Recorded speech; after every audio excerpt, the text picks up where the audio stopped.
That number decides whether this wall stands or gets sawn out of a finished building. It came from a piece of concrete the size of a coffee can. It has never been inside that wall. It never will be. Everything we're about to do is an argument about how good a stand-in is good enough. There's a moment on every pour nobody films. The truck is here, the crew is ready, and one guy with a bucket is standing between them. Before that drum turns, this load gets judged 5 times. Any one of them can send 10 yards of concrete back to the plant. Here's the part that gets me. Not one of those 5 tests measures strength. Not one of them touches the thing the whole building is being bought for. Start with the one everybody's seen. A steel cone, 12 inches tall. You fill it in 3 lifts. Rod each lift 25 times, lift the cone straight up and watch the concrete sag. The number is how far it dropped. That's the whole test. Most people on a job site will tell you a high number means weak concrete. That's wrong. Slump measures how the concrete moves, nothing else. You can have a 7-inch slump sitting next to a 3-inch slump, and the 7 can be the stronger one. So why does anyone care? Because of what happens when the number comes back wrong. The mix is stiff, the crew is behind, somebody walks over with a hose. Water is the one thing on that truck you can add for free, and it's the only one that makes the concrete weaker every single time. The cement only needs a fraction of the water in there to hydrate. The rest sits in the mix until it evaporates and it leaves the holes behind. That's the trade. Easier to place today, weaker forever, and nobody writes it on the ticket. The next one takes 10 seconds. A probe pushed at least 3 inches into the concrete, held until the reading settles. Temperature rarely fails a load on its own. What it does is change what every number after it means. Hot concrete sets faster and eats your working time. Cold concrete gains strength slower, and if you watched our formwork video, you already know it pushes harder on the forms while it's still liquid. One reading and half the day's decisions move, then the meter. Lid clamped down on a bowl of concrete, pump it up, read the dial. What it's looking for is bubbles, deliberate ones. On anything that will see a freeze, the mix gets microscopic air pockets whipped into it. So when the water inside the hardened concrete freezes and expands, it has somewhere to go instead of splitting the paste apart. They're insurance. And like insurance, you pay for them. Every bubble is a void where solid material used to be, and voids cost strength. Too little air and the slab spalls its way through 5 winters. Too much and you've quietly given away strength you already paid for. Same dial, both directions. Now the one almost nobody runs. You fill a rigid container of a known volume, strike it off flat and weigh it. That one number gives you the density of the concrete. And from the density, you get the yield. How much concrete the plant actually made, 10 yards on the ticket. Do the math, and it comes out to 9.5. That half yard is real money, and this is the only test on the list that finds it. It costs a bucket, a scale, and 4 minutes. I've watched crews argue about a short pour for an hour. Pull the batch records, get the plant on the phone, and never once fill the bucket that would have answered it. So the load passes, slump is fine, temperature is fine, air is fine, the yield checks out. The ticket gets signed and the drum turns. And we still don't know one thing about whether that wall will stand up. Everything we just did was about what the concrete is doing right now, while it's still soft enough to argue with. The thing we actually bought won't exist for another 28 days, which is why, right about now, somebody is filling 4 plastic cylinders. While all that was happening at the chute, somebody was filling 4 plastic cylinders. You fill them in layers and rod each layer the same way you rodded the cone. Tap the sides to close the holes the rod left. Strike the top flat, cap them, write on them. That's it, that's the evidence. Everything that happens from here, whether the supplier gets paid, whether the wall stays, whether anybody gets sued, runs through 4 plastic cups. Somebody filled with a shovel on a Tuesday. And why 4 of them for one truck? Because they get spent at different times, for different arguments.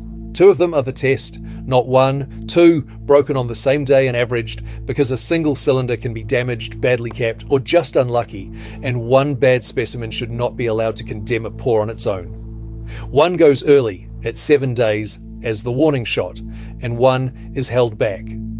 That is the spare, and it is the most interesting of the 4, because it exists purely because somebody expects an argument. If the 28-day pair comes back low, that held cylinder can be broken later, at 56 days, at 90, to show that the concrete kept gaining strength and got where it was going, just slower than the calendar wanted. 4 plastic cups. 1 tells you early, 2 decide it, and 1 is kept in reserve in case the decision is disputed. And here's the thing almost nobody says out loud. That cylinder isn't testing your wall. It never was. It's testing whether the plant sent you the mix they sold you. Same concrete, sure, but it was placed by hand into a smooth plastic mold. It was never vibrated into a cage of rebar. It never had to hold its own weight, and it gets to spend a month in perfect conditions. The wall got none of that. So the cylinder answers one question honestly. Did the supplier deliver? It's the second question, the one everybody actually cares about, that it can only gesture at, which makes what happens next a little hard to defend. For the first 2 days, those cylinders are supposed to sit between 60 and 80 degrees. If the mix is 6,000 psi or stronger, the window tightens to 68 to 78. After that, they go to a curing room and live at 73, plus or minus 3.5 until they're broken. Read that again. That is a laboratory specification, and for the first 48 hours of it, we're enforcing it in a parking lot. So, here's where they really go. On the slab, in the sun, next to the mud they were made from, in the back of a pickup, on gravel, for 40 minutes. Outside overnight in October because it was warm at 4 in the afternoon when the truck left. Or in a curing box, a real one, with a lid that nobody has plugged in. Now run the 28 days and break it. The number comes back low. Everybody looks at the wall, but the wall was fine. The wall had thousands of pounds of its own mass holding heat in while it cured, and it was covered and nobody carried it anywhere. The thing that got hurt was the cup. This is the part that costs people money. When a cylinder fails, the first argument is always about the concrete. It should be about the cylinder. And the only way to win that argument later is to have written down the temperature at the time, which almost nobody does. There's an earlier warning, and it's the one people misread worst. You break one at 7 days. It comes back at roughly 2/3 of where it needs to end up, and everyone relaxes or everyone panics depending on the number. Both reactions are wrong because 7 days isn't a verdict, it's a weather report. And if your mix has slag or fly ash in it, and most of them do now, it gains strength later and slower. It will read low at 7 days and be completely fine at 56. Panic at day 7 on a slag mix and you'll tear out a wall that was never going to fail. The number that counts is 28 days.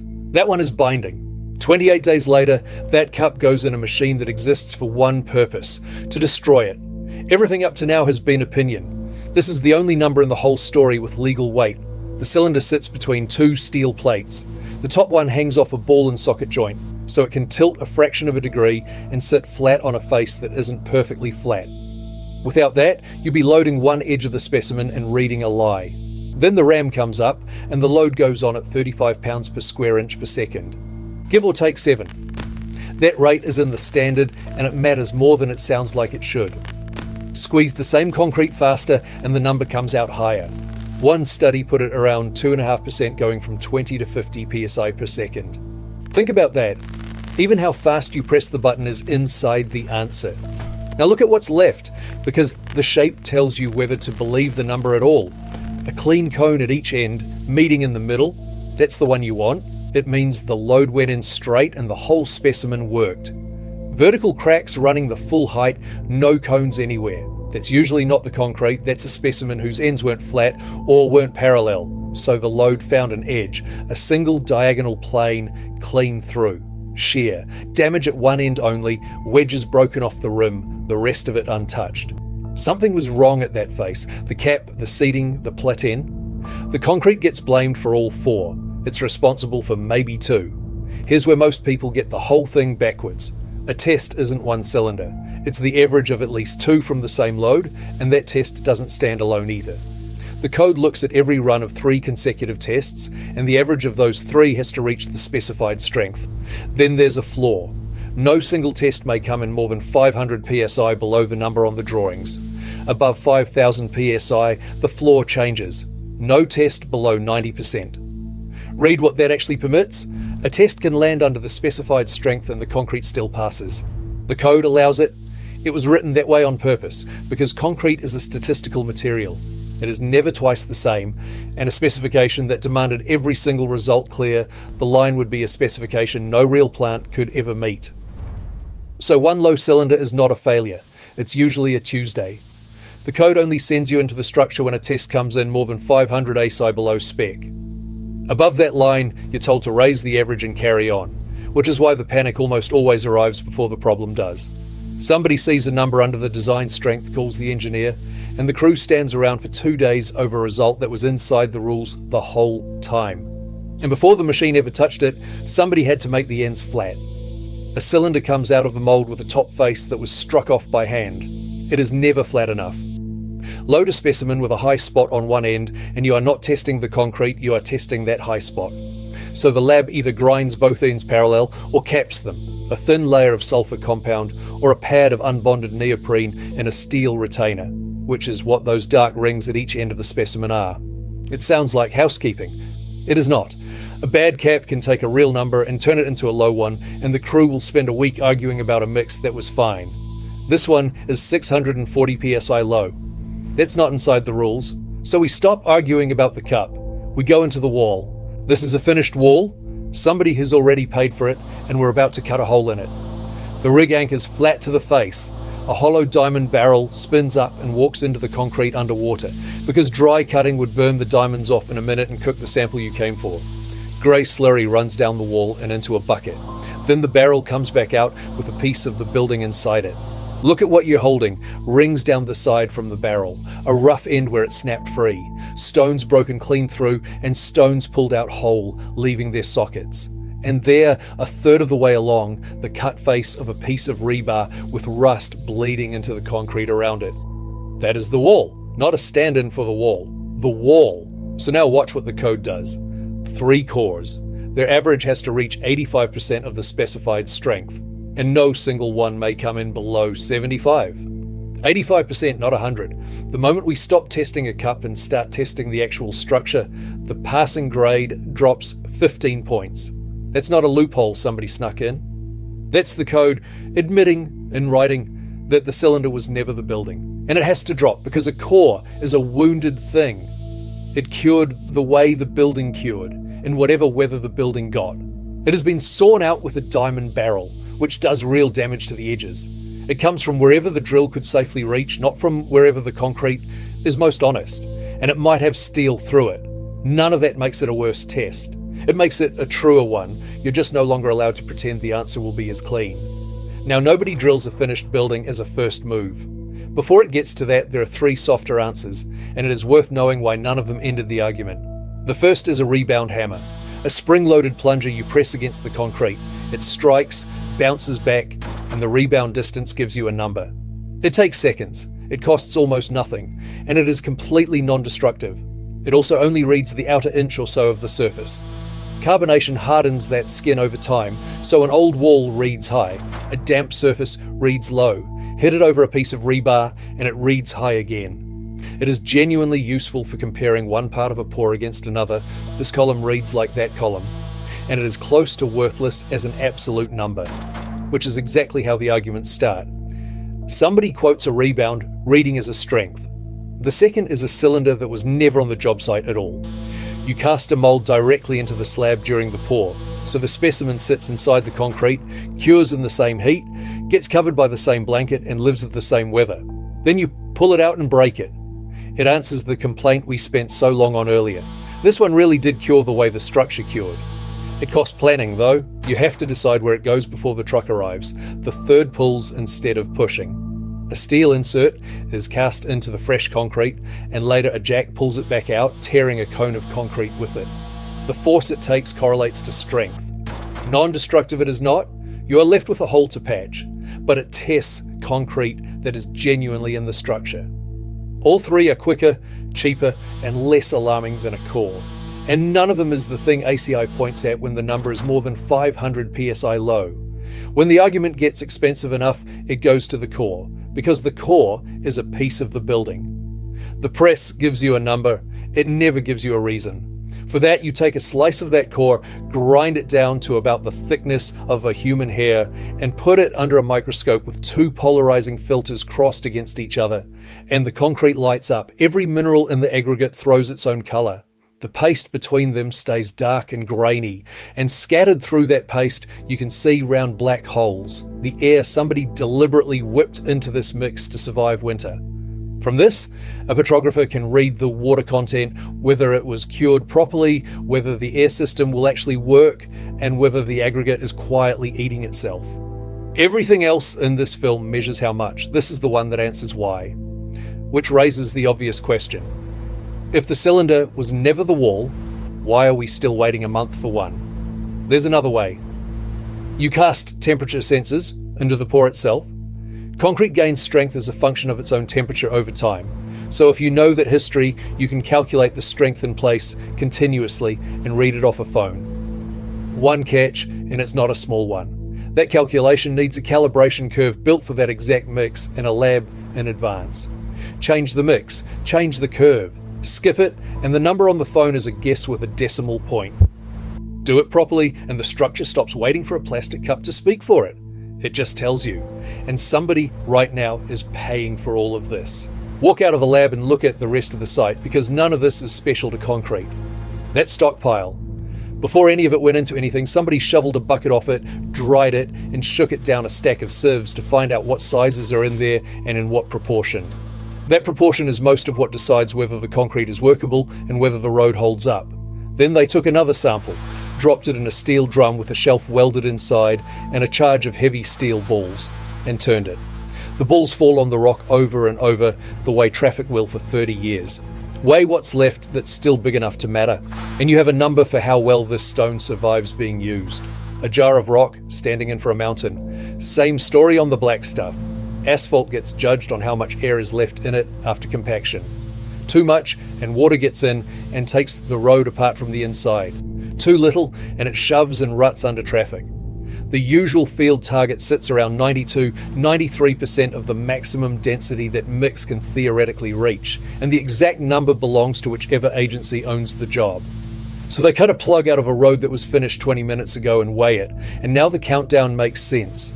All that panic about temperature, the race from the plant, the rollers working right behind the paver, every bit of that exists to hit this one number on this one plug that they will pull out afterwards to check. And underneath all of it, the ground gets a grade too. In a lab, someone compacts that soil in a mould at different moisture contents and finds the density it reaches when it's packed as tightly as that soil can be. In the field, you have to hit a percentage of that number measured right there in the dirt. Everything above ground is judged in pounds per square inch. The thing holding it all up is judged as a percentage of a jar of dirt somebody packed indoors. One exception, 1. They put a piece of the actual reinforcing bar in a machine and pull it apart. It stretches, then it necks down somewhere in the middle, then it snaps. That's the only test in this entire film that destroys the real production item. Not a sample of it, not a stand-in. The bar itself out of the same bundle that went into the wall. So somebody has to pay for all of this. Who? If the mix never met what was sold, that's the producer. If it was placed badly, cured badly, or the cylinders were left in a truck bed in July, that's the contractor. If the specification asked for something the job could never deliver, that goes back up the chain again, and in real life it lands wherever the paperwork is weakest. The lab report is the only version of events that survives at the argument, which is why the crews who never lose these fights are the ones writing down the boring things, what time it was, what the temperature was, where the cylinders actually sat, not because it's satisfying, because it's evidence, which puts a lot of weight on one document, so it is worth asking who writes it. The person filling that cylinder at the chute is usually a field technician, certified to run these specific tests, working for a testing lab that the owner hired, not the contractor, and not the producer. That independence is the entire point. The moment the lab is paid by the party whose work it is judging, every number it produces is worth less. The lab itself gets audited too. Somebody comes and watches the technicians run the tests, checks that the compression machine was calibrated, that the moist room actually holds temperature, that the scales are traceable. A number from an unaccredited lab is not automatically wrong. It is just much easier for the other side to argue with, and this is where most disputes are actually won or lost, not in the concrete, in whether the technician who cast those cylinders was certified, whether the machine had a current calibration sticker, whether anybody recorded the temperature during those first 48 hours. The concrete is often fine. The paperwork is what fails. Look back at where we started, a cylinder that was never in the wall, a core that was in the wall but wounded on the way out, a gauge that isn't the road, a jar of dirt that isn't the ground, a bar that actually is the bar. None of it was ever the building. All of it is somebody's answer to how close a stand-in has to get before you're allowed to sign. Once you can see that, you can read any test on any site. What's actually being judged, what the bar is, and who eats it when it misses,